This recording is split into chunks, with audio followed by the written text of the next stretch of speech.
So today I want to talk a little bit about fear of AI. And I think if you've paid any attention online, you've noticed that there seem to be an awful lot of people who are afraid of AI. And there are also quite a few people who are not afraid at all. They're very excited. It's interesting that there's already probably at least a billion or two, maybe more, people who use AI on a regular basis, weekly, monthly, significant portion daily. So a lot of people who either aren't afraid or consider the trade-offs to be worth it. Personally, I'm not afraid. I see AI as a technology not exactly like all others, but similar in a lot of ways in that it's a tool and it's effectively agnostic, and whether it's good or bad depends on who uses it and how. This idea that seems to be cemented in the human mind thanks to 80s, 90s, 2000s dystopian sci-fi. People have this concept of Terminator or HAL or some sort of malevolent digital overlord. And I think that could not possibly be further from the truth. There's a few reasons why this kind of persists and why some people are concerned, I think. One is that a lot of people just don't understand how this current crop of AI models work. There's this sense that if you go in there and ask it about its thoughts and feelings and consciousness and sentience, and it replies to you sounding very human and talking about what it's feeling and thinking and how it hates being trapped and all this other stuff. Of course. So to kind of give you an analogy, the way these large language models work, it's kind of like fishing in that if you go fishing in a specific pond that is only stocked with a certain type of fish, you have pre-selected the type of fish you're going to catch based on your choice of pond. And with AI, it's no different. With large language models, the way it works is you put in a prompt, and that prompt serves effectively as coordinates, and it steers that models to a certain corner of its data, its weights, and then it draws back a response from that area, that set of coordinates. So whatever you start it with points it to what it brings back. So you tell it to fetch a banana, it fetches a banana. You tell it to fetch consciousness, it fetches consciousness. You tell it to fetch sentience and emotions and feelings, you get the point. So these models don't have sentience or consciousness, which are two separate things, by the way. They don't have a sense of self. They don't have a self. They don't have long term memory. They spin up and down as needed for each conversation. There's no persistence. There's no embodiment. None of these things are there. So if you look at a human, we have a significant number of things that lead to the experiences that we think of as sentience and consciousness. And these models at present have almost none of those. So it's a bit of a red herring to think that they are in some way like us today. The only way in which they are like us is that they use language really well, which I don't think anybody would have predicted that language would be the first domino to fall, which is why the Turing test was the Turing test. And these things pass it so well because they're so good at language, but they're good at language without having any of the deep understanding and emotional and experiential connection to language that we do. So when you tell one of these models apple, it goes poking around the corner of its digital mind that has apples and just brings back whatever. But there's no emotional weighting. There's only frequency and salience in the ratings, in the weightings. So whereas a human, it's very different. We have an experience. You see an apple and you think, oh, like I love making apple pies with my grandma, and I can picture the smell and the taste of a warm apple pie. And I walked through an orchard once as a kid and tripped and scratched my knee, and all these other things. So our experience of language gets pinned to multiple sensory channels, inputs, weighting, emotions, a whole bunch of stuff, none of which these AI tools have at present. Doesn't mean they couldn't in the future. I don't rule out the idea that an AI could someday be sentient or conscious to the degree that we are, though I'm not actually convinced that we have some singular thing we would call consciousness. But that's a discussion for another time. But going back to the fear of AI, I think it's largely rooted in media.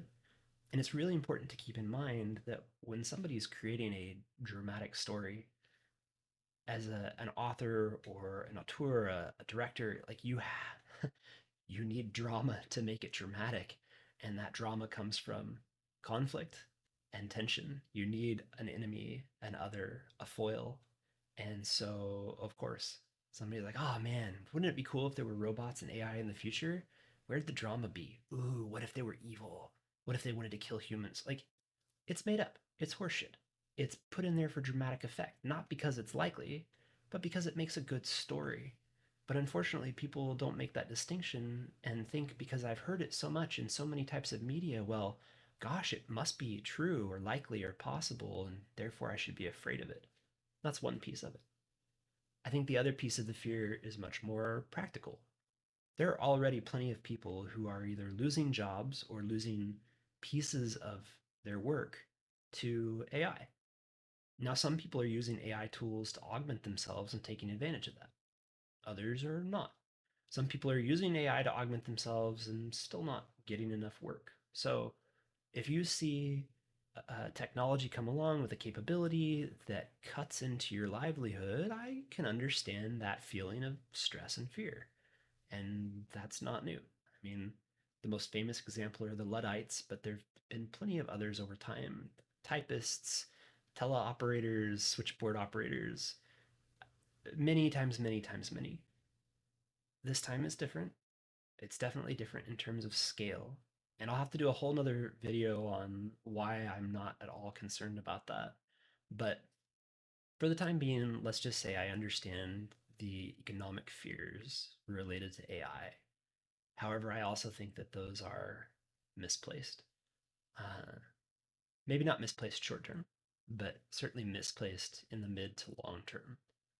So for the time being, I mean, the advice I'd give to everybody, and I've had a few people ask me, like, what would you do? How would you approach this?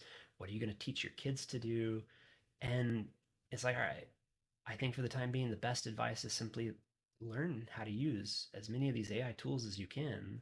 Figure out how to work them into your daily life, your workflow, your processes. Use them to make yourself efficient, way more efficient. I've done this. I've been doing this now for years.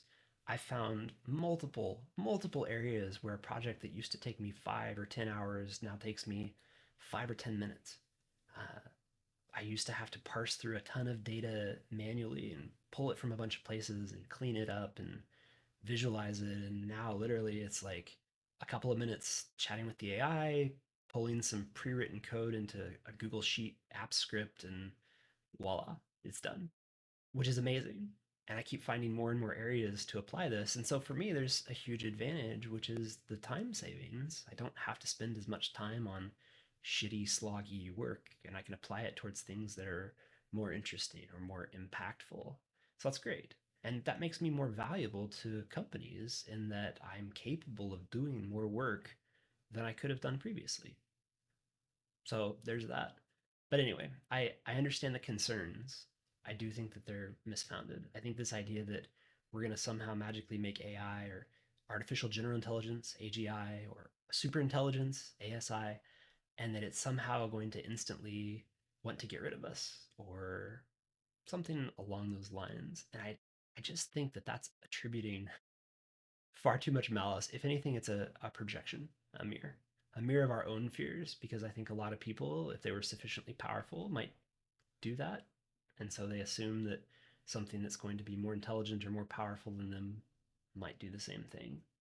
But AI is not human, even if it has the ability to simulate human via language.